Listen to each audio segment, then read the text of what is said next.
وَلَقَدْ يَسَّرْنَا الْقُرْآنَ لِلذِّكْرِ فَهَلْ مِن مُّدَّكِرٍ۔ آج انشاءاللہ تعالی ہم سورۃ المائدہ کی آیت نمبر 23 سے لے کر 26 تک پڑھتے ہیں اور اس کو سمجھنے کی کوشش کرتے ہیں۔ اعوذ باللہ من الشیطان الرجیم، بسم اللہ الرحمن الرحیم۔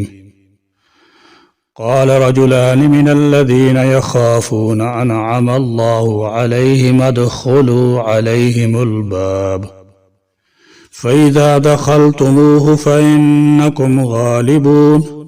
وعلى الله فتوكلوا إن كنتم مؤمنين۔ قال کہا رجلان دو آدمیوں نے من الذین ان میں سے جو یخافون ڈرتے تھے اللہ سے انعم اللہ نے انعام کیا تھا اللہ نے انعام کیا تھا علیہما ان دونوں پر۔ یہ دو صاحبان بنی اسرائیل کی دو شاخوں بنی قرائم اور بنو یہودہ کے سردار یوشع بن نون اور قالب بن یوقنہ تھے۔ حضرت یوشع اور حضرت قالب علیہم السلام تھے۔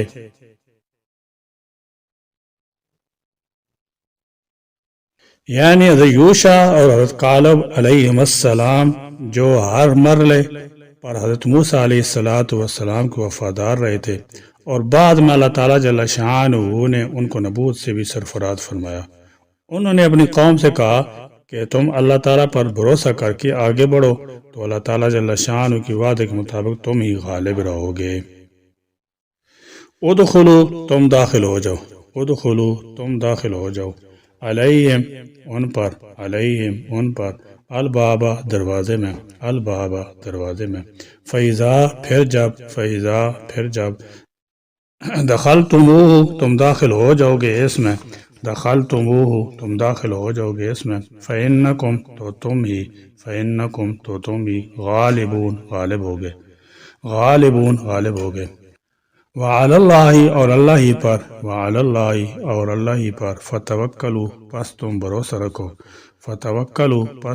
رکھو ان کنتم اگر تم ہو مومنین ایمان والے۔ فرمایا قال رجلان من الذین یخافون ان میں سے دو آدمی نے کہا جو اللہ کا خوف رکھتے ہیں۔ یہ وہی حضرت قالب اور یوشع ہے جنہیں موسیٰ علیہ السلام نے دیگر نقیبوں کے ہمراہ ارض مقدسہ کے حالات معلوم کرنے کے لیے بھیجا تھا۔ باقی 10 آدمی تو قوم عمالقہ سے خوفزدہ ہو گئے، مگر ان دو حضرات نے موسیٰ علیہ السلام کی نصیحت پر عمل کرتے ہوئے انہیں جہاد کی ترغیب دی۔ حضرت موسیٰ علیہ السلام کی وفات کے بعد یہی حضرات آپ کے جانشین ہوئے۔ حضرت یوشع علیہ السلام کو اللہ تعالیٰ نے نبوت سے بھی سرفراز فرمایا، تو ان آدمیوں کے متعلق فرمایا کہ انعم اللہ علیہما، اللہ تعالیٰ نے ان پر انعام فرمایا تھا۔ ایمان کا اصول اور نبی کا اتباع بہت بڑا انعام اللہ تعالیٰ کا احسان ہے جو ان کو حاصل ہوا۔ تو ان دو حضرات نے قوم سے کہا ادخلوا علیہم، تم ایک مرتبہ قوم مالکہ کے دروازے میں داخل ہو جاؤ، فإذا دخلتموہ فإنکم غالبون، جب تم داخل ہو جاؤ گے تو تمہیں غلبہ بھی حاصل ہو جائے گا۔ قالوا یا موسیٰ انا لن ندخلها ابدا ما داموا فیہا فاذهب انت وربك فقاتلا انا ہاہنا قاعدون۔ قالوا انہوں نے کہا یا موسیٰ اے موسیٰ انا بے شک ہم لن ندخلها ہرگز داخل نہ ہوں گے اس میں ابداً کبھی بھی ما داموا جب تک وہ موجود ہیں فیہا اس میں فاذهب لہذا جا انت تو وربک اور تیرا رب فقاتلا تم دونوں لڑو۔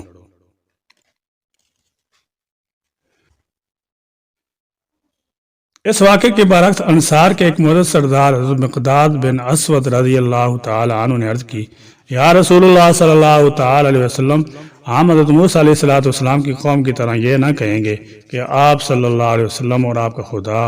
جا کر لڑیں،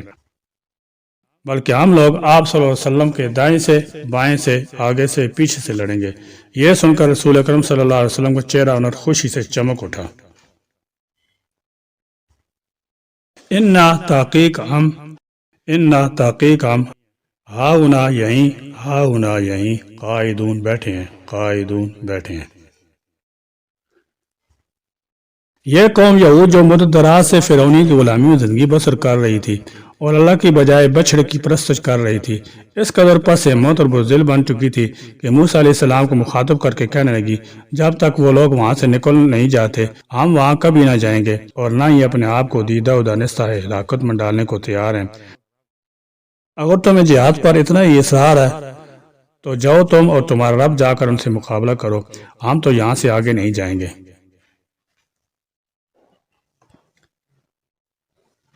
قال رب انی لا املک الا نفسی واخی فافرق بیننا وبین القوم الفاسقین۔ قال موسیٰ نے کہا ربی اے رب انی بے شک میں لا املک اختیار نہیں رکھتا الا نفسی اپنی جان کے سوا واخی اور اپنے بھائی کی جان کے سوا فافرق پس جدائی کر دے۔ بوروں سے علیحدگی اچھی چیز ہے جس کی حضرت موسیٰ علیہ السلام نے دعا مانگی، کیونکہ بوروں کی برائی سے نیک بھی بعض اوقات مشقت میں پڑ جاتے ہیں، جیسا کہ ان نافرمانوں کی وجہ سے حضرت موسیٰ علیہ السلام کو بھی مقام طیہ میں قیام فرمانا پڑا، اگرچہ اللہ تعالیٰ جل شانہ نے آپ علیہ السلام کے لیے سہولت میسر فرما دی تھی، اور اچھوں کی صحبت سے برے بھی فیض حاصل کر لیتے ہیں۔ چنانچہ حضرت موسیٰ علیہ السلام کی برکت سے بنی اسرائیل کو مقام طیہ میں من سلوہ ملا، پتھر سے پانی کے 12 چشمے ملے، اور وہ لباس عطا ہوا جو اتنا عرصہ تک نہ گلا اور نہ میلا ہوا۔ بیننا ہمارے درمیان وبین القوم الفاسقین اور نافرمان قوم کے درمیان الغرض جب قوم موسیٰ نے جہاد سے صاف انکار کر دیا تو اللہ تعالیٰ کے نبیوں کے دل پریشان ہو گئے، چنانچہ حضرت موسیٰ علیہ السلام نے آیت عاجزی کے ساتھ بارگاہ رب العزت میں دعا کی، قال رب انی لا املک الا نفسی واخی، اے پروردگار میں کچھ اختیار نہیں رکھتا سوائے اپنے اور اپنے بھائی کی جان کے، یعنی میں تو ہر حالت میں تیرا فرمانبردار ہوں اور میرا بھائی بھی میری بات مانتا ہے، مگر اس قوم پر میرا کچھ بس نہیں چلتا، یہ میری بات ماننے کے لیے تیار نہیں ہے، اب ان کے ساتھ میرا نباہ نہیں ہو سکتا، لہذا فافرق بیننا وبین القوم الفاسقین، ہمارے اور فاسق قوم کے درمیان تفریق ڈال دے۔ اے مولا کریم، اس قوم نے تیرے حکم کو ٹھکرا دیا ہے، یہ فسق و معصیت مبتلا ہے، تیرے حکم کو ٹھکرا دیا ہے، تیرے انعام کو قبول کرنے کی بجائے بزدلی کا مظاہرہ کر رہے ہیں، اس لیے تو ہمارے درمیان اب اپنا فیصلہ ہی صادر فرما دے۔ چنانچہ ایسا ہی ہوا، ان کو دنیاوی سزا بھی ملی، فی الوقت ایک نعمت سے محروم ہو گئے۔ اس واقعے کے 3 سال بعد حضرت ہارون علیہ السلام اللہ کو پیارے ہو گئے، پھر مزید 1 سال بعد حضرت موسیٰ علیہ السلام بھی ان سے جا ملے، اور اس طرح اللہ کے نبیوں اور قوم کے درمیان جدائی پیدا ہوگی۔ جدائی کا یہ مطلب نہیں کہ دونوں انبیاء قوم کو چھوڑ کر کسی دوسرے علاقے میں چلے جاتے، یہ بات ان کے شایان شان نہ تھی، اور اپنی قوم کے ساتھ رہنا بھی پسند نہ کرتے تھے، لہذا اللہ تعالیٰ جل شانہ نے ان کی دعا قبول کی اور دونوں انبیاء علیہ السلام کی فوتیدگی سے مطلوبہ افتراق عمل میں آ گیا۔ یہاں پر یہ سوال پیدا ہوتا ہے کہ حضرت موسیٰ علیہ السلام نے اپنا اور اپنے بھائی کا ذکر تو کیا ہے، مگر ان 2 کامل الایمان لوگوں حضرت کالب حضرت یوشع کا ذکر اپنے ساتھ کیوں نہیں کیا؟ مفسرین کرام بیان فرماتے ہیں کہ قوم سے افتراق میں ان 2 حضرات کو اپنے ساتھ شامل نہ کرنے کی 2 وجوہات ہو سکتی ہیں۔ پہلی وجہ یہ ہے کہ موسیٰ علیہ السلام نے یہ دعا نہایت اضطراب اور تنگ دلی کی حالت میں کی تھی، اور ایسی حالت میں بعض اوقات آدمی کلام کو مختصر کرنے کے لیے کسی چیز کو نظر انداز کر دیتا ہے۔ اس کی دوسری وجہ یہ بھی ہو سکتی ہے کہ ہارون علیہ السلام تو آپ کے بھائی اور نبی تھے، ان کے متعلق آپ کو یقین تھا کہ یہ میرے ساتھ ہے، لہذا ان کا نام اپنے ساتھ شامل کر لیا، مگر باقی دو حضرات کے متعلق انہیں مکمل یقین نہیں تھا۔ آپ کا خیال تھا کہ ہو سکتا ہے آزمائش آنے پر وہ بھی ثابت قدم نہ رہ سکیں، لہذا آپ نے قوم سے افتراق میں ان کو اپنے ساتھ شامل نہ کیا۔ یاد رہے کہ یوشع علیہ السلام کو اس وقت نبوت نہیں ملی تھی، جس کی وجہ سے موسیٰ علیہ السلام ان سے پوری طرح مطمئن نہیں تھے۔ ان کو نبوت موسیٰ علیہ السلام کی وفات کے بعد عطا ہوئی۔ قال فإنها محرمة عليهم 40 سنة يتيهون في الأرض فلا تأس على القوم الفاسقين۔ قال اللہ نے فرمایا، فإنها بے شک وہ زمین، محرمۃ حرام کر دی گئی ہے، علیہم ان پر 40 سانہ 40 برس تک، یتیہون بھٹکتے پھریں گے، فی الارض زمین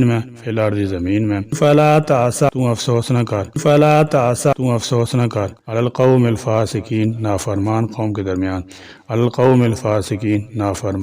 کے درمیان، اللہ تعالیٰ جل شانہ نے فرمایا کہ ایسی بزدل اور نافرمان قوم کی سزا یہ ہے کہ ان سے جو فلسطین کی فتح و نصرت کا وعدہ تھا وہ 40 سال تک کے لیے مؤخر کر دیا جاتا ہے۔ یہ 40 سال کی تاخیر دراصل اس بزدل اور پس ہمت قوم کی امراض کا علاج تھا